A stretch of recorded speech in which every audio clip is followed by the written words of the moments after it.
நான் சொல்றது தப்பா இருந்து ஒய்ஃப் சொல்றது கரெக்டா இருந்தா ஒய்ஃப் சொல்றதுதான் கரெக்ட்.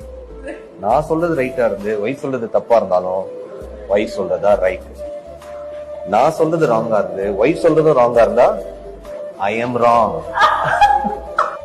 இத புரிஞ்சுக்கிட்டா வாழ்க்கை இனிமையா இருக்கும். நான் ரொம்ப லேட்டா புரிஞ்சுக்கிட்டேன். நான் தான் டான், இது என்னோட வைஃப் லாரா. ஒருவேளை நான் ராங்கா இருந்து அவ ரைட்டா இருந்தா இதை பத்தி நம்ம யோசிக்கவே தேவையில்ல. Lara's right. ஆமா, கரெக்டா சொன்னீங்க, அதேதான். இதுல எதுவும் ட்ரிக்கியா இல்லை, இதான் உண்மை. ஆனா இதுக்கப்புறம் வரதெல்லாம் அப்படி இருக்கும்னு சொல்ல முடியாது. சப்போஸ் ரெண்டு பேருமே ரைட்டா இருந்தா அதனால ஒரு வித்தியாசமும் இல்ல. லாரஸ் ரைட், கரெக்டா பாயிண்ட பிடிச்சிட்டீங்க. ஸோ அவங்க ரைட்டா இருந்தா நாம ரைட்டா இருந்தாலும் ராங்கா இருந்தாலும் அதெல்லாம் மேட்டே கிடையாது. அடுத்து நான் ரைட்டா இருந்து லாரா ராங்கா இருந்தா ஒரு மண்ணும் மாற்ற முடியாது, லாரா தான் ரைட். அப்புறம் ரெண்டு பேருமே ராங்னா டான் தான் ராங்.